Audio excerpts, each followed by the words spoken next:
Voilà, un grand merci à tous les internautes, www.cleboa.com. Merci à tous nos internautes, Nabatutu vous avez vraiment branché, scotché, la chaîne Nabiso, cleboa.com, parce que ici, vraiment, vous allez trouver les actualités, il y a musique, il y a politique, fait de société, actualité Nabiso est basée plus sur la musique. Alors nous allons recevoir pour vous un artiste musicien très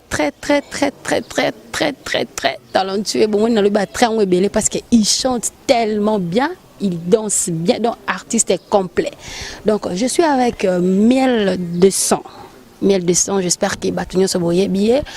Il a évolué au sein du groupe Wenge Musica Maison Mère chez le roi de la forêt Werason et aujourd'hui a sa carrière solo naïe. Alors micro Nabiso il est vraiment écouté en plein répétition mes coulisses. Donc je m'en vais déjà dire bonjour à mon invité. Bonjour Miel de Sang. Oui, bonjour Aruna, mère chef. Hein? Ouais. Ouais, mère chef. Okay, voilà.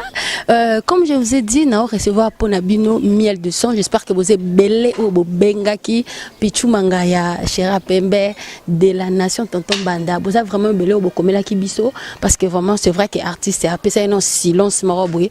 Au juste on ne comprenait pas. Au juste c'était quoi. Mais là déjà assis à lobby et c'est yebaniké à sali chemin. Alors Miel de Sang déjà bonne santé puis mouvement ndeni. Oui, ça va tout doucement, donc par la grâce de Dieu, tout se passe bien. Si Dieu est pour nous, qui sera contre nous? Donc voilà. Ok, si Dieu est pour nous, qui sera contre nous?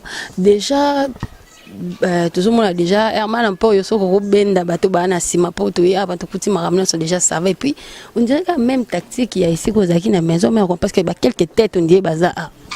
Non, quelques têtes, ezaka mutunaza na eo auti côté mususwa ya maindombe kakati auti ndi tozalaki na e et puis azananga c'est fini donc zate olukate ke o kingani on tomona kuna kingani kuna zata ezaka ba jeune moko ba talentier o ezaki bandozela na bango mbora misara ba misuba pesanga ba témoignage vie ça fait 5 ans natala ka soki un jour ozana na ya kana za na yo donc c'est un peu ça quoi, voilà. Ok, bon, Miel de Sang, il y a un groupe d'accompagnement ou orchestre complet, pendant que les arapos, artistes, il y a un groupe d'accompagnement. Orchestre vraiment? Groupe d'accompagnement, orchestre, nini, et kaka groupe. Donc, il y a kaka groupe où il y a accompagner artistes pour la réussite, il n'y a pas de projet. Donc, dans un projet album préambule. Donc, pour que ils aient na réussite, pour que ils aient na force nango comme album, il faut qu'ils aient na ndebalo bakali sapimo ko ekolongola silina mutute, donc il faut qu'ils aient 2, 3, 4, 5 personnes pour bouquer nango ensemble quoi, voilà. Okay, voilà 2, 3, 4, 5 personnes. Toko eba tourner nao o utaki na diofa ezaki nini? Parce que tu dis comment un peu batso babimba balinga ko bet ba ne ba mission so ba koma world mais to muni yo zongi na source na mabele to ko yeba pourquoi est-ce que opponent no ko banda na mabele na ezaka ko honorer pays nangai honorer Congo parce que le Congo c'est pas seulement Kinshasa, le Congo c'est pas seulement je sais pas Gombe ou Kobeta na Yolo to na Matete to na non Congo est très vaste. C'est pourquoi ils appellent message pour la jeunesse va comprendre que il faut pas seulement se borner sur place, il faut qu'il y ait qui va panzarager parce que monde fanatique au bazalaka na ba province wana bango nde bato basombaka kutu nzembo koleka ba fanatique musubazaka na kati ya Kinshasa. Vous comprenez? Parce que Kinshasa déjà les amboka o ezaki no yebi ki no so na koti na yolo na tche déjà bana yolo no so ba yebi ki artiste na biso. Au koti Mombele ba yebi ki Miel de Sang artiste na biso. Au koti Kaluka, au koti quartier Congo, au koti Kimbanseke, au koti Njili, au koti Masina, au koti Lemba, au koti Ngaba, au koti Makala. Donc fallait qu'on honorer nativité nangai parce que wana eza ville nangai ville natale nangai donc il faut na honorer yango ezala promesse nanga o ngana salaki dans honorer yango donc à ma grande surprise aussi donc ezala ka net esprit pe banda otinda na comprendre que non bon voilà toi to bando linga okola talande ngokoli zwa oza mokonzi comprendre bandisinga na kiti o ndingo moni boy kiti uti banda kuna tie ya kitemba le bebo ça va yo oza grand soldat chef de guerre il faut ya yo ezala toujours na couleur wana yango moni ki balati yango boy hein oko sepelati vraiment to nga peut le bali cela kiti déjà pour te comprendre ton des chef coutumier na ba poil oyo na chipoy to éviter moi biloko on ba gringon ba peu ba idio fa kuna somo na kisi ba idio fa wana neto yo ka mtu mtakuna ko expliquer biso oyo ye na kiti oyo na oyo to bi ke miel de soza jeune OK na biso na ndenge moko boy mais yo zongi mamboko ela biso soso kiti oyo na ba poalo na ozo ba ngoko simba pa on ne sait jamais miel de soza jeune o azana vision mais babi na ndenge ya na katio pardon pour na ndenge pe makambo ko mama ndele pas changer na ndenge makambo ko ma okindela ko zonga susu ba idio fa ko zora su biloko bokoko wana ndje ko ma trop mindele mais likambuta mundele aza ko na yota ese mundele aza ko na mais pour batu pe ndenge bokoko on peut ba changer mais nazo epsa eza makambo ndenge bokoko te to ndenge nini yozoloba ana on comprendre eza que miel de son ake ko réaliser Ozopane toko honorer ville naïe. Vous comprenez? Un point, un trait. Un point, un trait, ok, honorer ville naïe. Mais, pourquoi est-ce que miel abnabi qui n'a pas mission sous de sto yamba avant tout n'aura déjà le camp que miel aux arana orchestre moi vous répéter kananda ko pondé na côté là de mon orchestre on dit bandakala. Des bases mo bo so za forme de base no mo bimisi ba onde siko mais bazala déjà par rapport à net banda ko poser ba question ko ba question qui de jeux arana orchestre aux arana na groupe mo boy zara groupe on to retrouver non nazala na groupe te nazala na groupe te ça fait que 5 mois ndenge bazana ngai bah non, des 5 mois. Oui, ça fait que 5 mois. Mais il y a des autres entre Bango, 2 ou 3. Ils ont Simba guitare, Simba boy. Toujours travailler na biso na palais, nazo fongola ba voix avant na kende ba boulot na ngai, nazo travailler tu vois. Mais on est à ndenge balobaka ceux qui bomoni déjà que au sature mon beau evandi bat bazo emba danger baza poser na cœur baza ba bogarder nous bango so bazana déjà beaucoup moloba c'est que baza la déjà 5 ans 3 ans 2 ans donc beaucoup calculer bango mingité bo pesa bango 5 mois bazana ngo donc bozela mikolo ya ba ko que ba une année ba 2 ans ba 3 ans na ndembo. OK, voilà, les gens ont beaucoup parlé concernant orchestre no kandi ngosali na habité groupe d'accompagnement boy ko loba pe ko loba soit des groupe d'accompagnement orchestre groupe d'accompagnement et ça problème té mais siko kolongwa na yo ko sala ni na yo orchestre no c'est juste que rapona ba vidéo et sur qu'il a que ba boy ko sala nzembo album na yo pas le roi de la forêt on des pousseau lisusu et pousseau long par rapport à Papi Kakol yo déjà batala we nitu nazonga zonga na sim nitil kutu to sola masolo wana donc tourner la page faut on est comme des faux débat il faut débattre faut battre pas comprendre depuis tout ce temps toute chose oui parce que na média c'est que bat comprendra déjà ba comprendra déjà pas on de ça que longwa en un mot bat ba comprendre na bango déjà kolongwa nanga izaka ko sauvegarder relation nanga na les rois la forêt. Vous sauvegarder relation na yo mais le lot monde na pesa na artiste mso ba na maison mais au balongwa ton balongwa rapport ils ara mingi ba comme ennemi orchestre toi tu t'attends quoi ton ozo ba ko sauvegarder que ozaka enfant chéri parce que tu as vu que ba artiste presque balongwa kuna ba comme ennemi orchestre mona sankara koleka akoloba loba c'est que quand tu parles de ça au moins que ozo garder toujours bonne relation na papa soki alobi on est allié za choix na ye za makolo za ye munoko za ye déplacement ou déplacé ailleurs sur un lobby à lobby.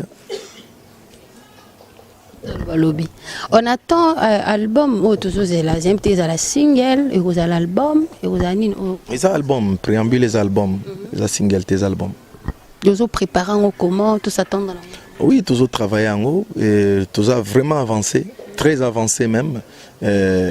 Comme il y a une phase où il y a qui muta solo libre to bambier muta solo to bambier to tala que non bambelage ndenge zala toujours comme complet tout ndeni a relancé yango après avoir aussi ko solola na ndenge ya cuisine interne na bureau totali ndenge nini ba stratégie nini kozala puis topesi batu nyonso bazozela ngo donc parce que monde entier attend balingi ba yoka pena mamuni nezobima pa na biso ko que monde entier ezozela ba yoka nini loba préambule olobi ezobima mi-ange mi-démon arrêté watana be peso bima ba déplique pe ba kobimisa tu t'attends quoi attends ba on peut pas bimisa pour boire que yalo ba on dit ba si ba gagner moi confiance à batu bon les kamupeta so gagner confiance à batu pesa pe mabeta tant gagner confiance à batu kasi bazo zela pe mutu mususu pe ba gagner confiance na bango c'est que bazo biso nde bazo zela biso c'est la bino ni boza bino mais producteur ni pas na paquet na changer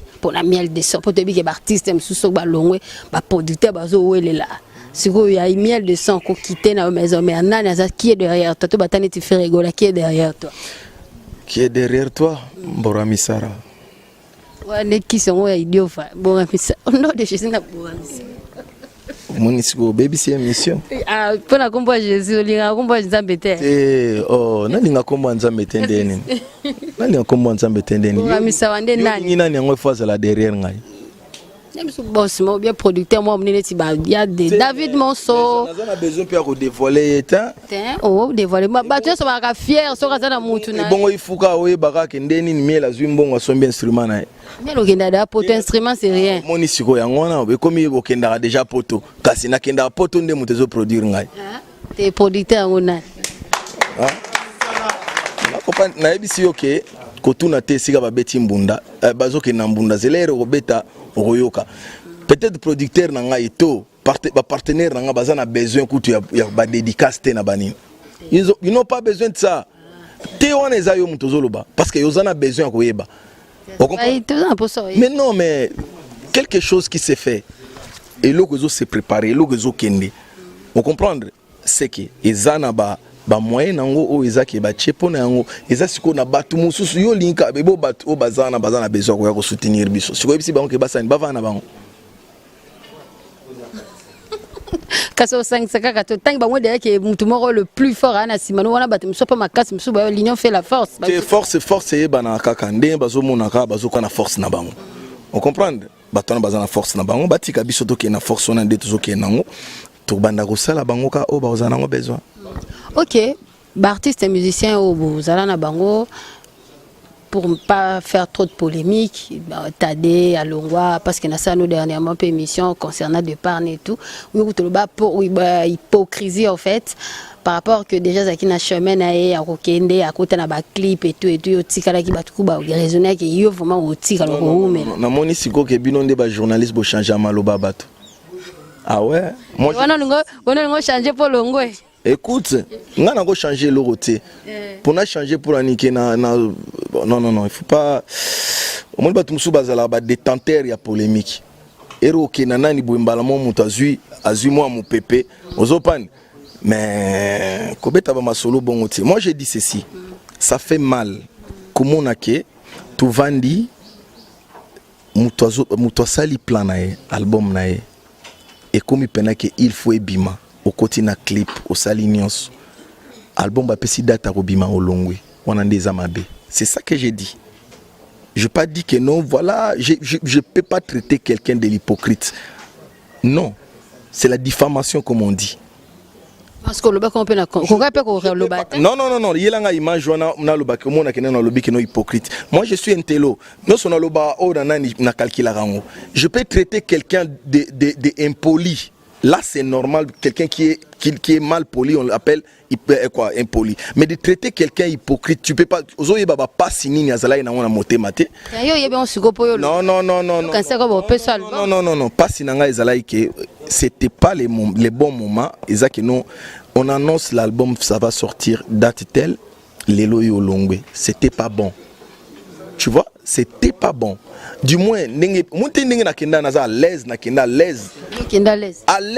à l'aise, bah pimelio album en plein nini, loba au sein discussion à l'aise à l'aise à Osaranati. Par rapport à l'aise à Osaranati. À l'aise à Osaranati. pour ba pimelo bon goût ça sonne pena que no basel pena semblant au tag noté suna lobby so na miso bato tout ba ko panza na ra siko on va tika na sala ra semblant pour na sauvegarder bato ce qu'on ngai en tant que gardien à trône na tanga que te tika funa kende pour na sauvegarder pe batika la ra moi te kezaki c'était un peu tard pour bato belé balongo ko longa pe kana moment na non pourquoi je vais faire comme tout le monde so quand ça yo gagner botama mukolo moko même si on gagne le roi de la forêt en France nazala na besoin ya makambo wana tie yo yebi bato bazala ba flat yebi sanga so yelinga image moki na leka obi na yembi nani boy na bandi ko flatter quoi le roi de la forêt na flatter so ngende jamais yemo pe yebi que no petit na nga wazana ne flatter ti aya ka sala ka boulot na yazung ba flatter bazali ba flatter bazali ba kepa na palais bandi ko lela wana ti mona bakati mutolu on comprendre ba pese peut-être mbongo fois y manzembo fois que nango ba ke pesa kuna neti minerval pour ka ayemba nzembo ngona moi je n'ai pas fait ça au long de carrière na tout ozopane au long de carrière na tout l'honorable le roi la l'honorable Ngiama Makanda Weranson il est là chez lui maintenant on l'appelle honorable il est honorable parce que déjà députation qu'il soit qui autour na honorable à cause raté a réalité réalité que non voilà il y a un tel babando ya okulela obanini acha mwa mutu kana mai fois kendo lela kuna president asala mwana fois kendo lela kuna ngana lela rati na kenda pe jamais na vandi bona kumufunda moninga musomoni omoni wana non ça c'est pas ma vie ya ngona mona keno na transmettre ngo même atana ba onga na zana bango na yoka mutu pasite na bango de bazabo ba traitement mo bango moko ki mona rapport boy prince omoni kingani na tester ba na kena bango voyage il y a idiofa kilomètres wapi tu es kozonga wapi voyage toke idiofa des tests na idiofa mais non on est ça balobi ne test il y a rassemblage ndeni batu bakoza la place moko balali place moko balamuke sika moko et puis antécédent ni bakoza nango vous comprendre c'est ça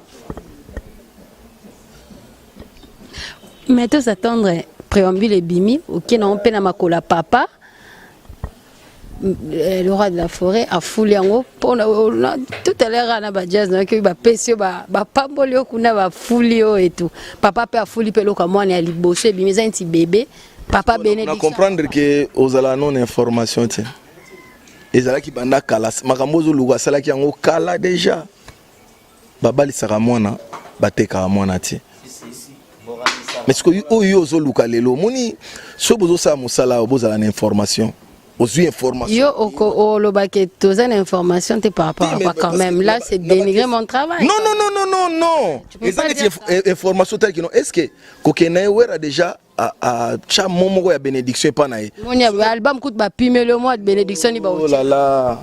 C'est que vous comprendre de temps.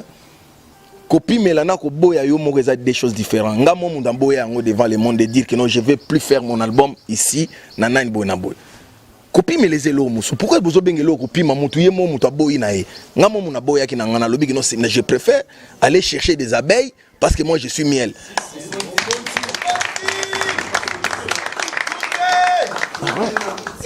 Voilà, moi Estrée, je sais pas, il y a une chanson pour aux musiciens quand même, il y a des gens qui te suivent. Tant que tu as bien te mettre, peut-être soko opona ke loko yo moni aux à l'aise aussi. C'est na opona kutu basela nga kero wana tozosa mikolo wana. Ouais.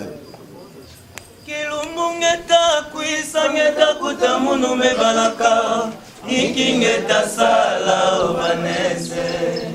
Kilumungeta kuisangeta kutamunu mebalaka ikingeta sala obanese. Mambo mwango ezango na bote assurance mobali atulaka te o mawema na bandisi yo na ndako yo boyo yolingi kaka bakwiti ya bozoba na pesi yo lokumu ya mwasi ya ndako yolingi kaka kizunguzungu mopepe vale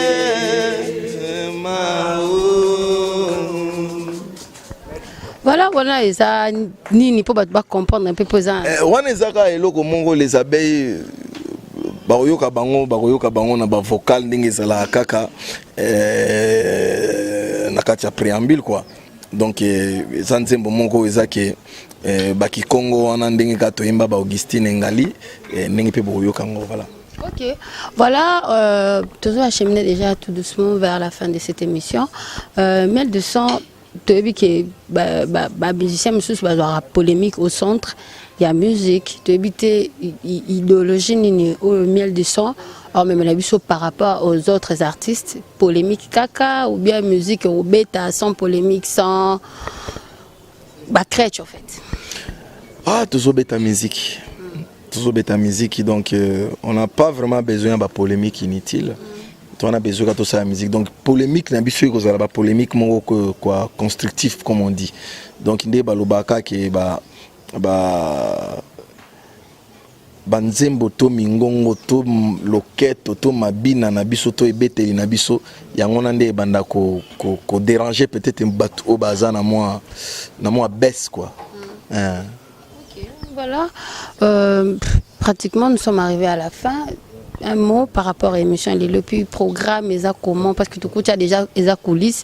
Plus tard, beaucoup long siège moi que vous allez retrouver Miel de son facilement dans l'orchestre nae. Oui, donc ils ont déjà un projet, ils ont un projet na nini donc parce que la place musu to mona qui a kosala nini eza pas confortable na ndenge biso to lingeli mais to kozwa esika ya bien to annoncer yango bato bakoye ba adresse et puis bakoya bakozwa tant koyoka la bonne musique et tout. D'autre part ils en ba nde baloba musique à la demande quoi o bando senga eza obiso to bando sa la bango et puis bando yoka déjà ba extrait ndambu ya préambule pour ba mesana nango quoi. OK, voilà, bon beauté dernier mot. Oui, na banina mbote na yo pe mon conservateur quoi maire chef donc na pesi mbote na pesi Pichu Mangaya place azali na Paris bambote na bango et puis master nanga tu ya Parigo na pesi bango pe bambote Junior Loboko na bosani ote maître Tony Dalai Lama donc na pesi mbote pas maître Delta maître Limbondo donc on a basé ceinture à Mokonzi pourquoi pas donc le vieux Roger Badjoko mon conseiller permanent. Donc, on a PCP Bambote à trop place à Zali quoi. Merci encore une fois, Laurette Aruna. Ok, voilà, un grand merci à toi, Miel de son, et à recevoir Bisso Awa. Les répétitions en coulisses, tu es écouté en coulisses avec ce musicien. Je dis un grand merci à Pichu Mangaya, Shira Pembe, Babi Pembe, za option. Merci aussi à De la Nation Tonton Banda, Diesel à London, na Bosaniote de tous les temps. Grand merci à toi. Et puis, na batu tout au bolinganga, au besoin continuer qu'on soutenir, qu'on continue plutôt, qu'on soutenir dans l'ombre, na Bosaniote bolinganga, batanga comboté dans l'ombre. Je vous salue. Hermon Emporio derrière la caméra. Un grand merci à toi. Et puis, na babone na biso soya www.cleboa. Grand merci à vous, au revoir, on se retrouve tout prochainement. Bye bye.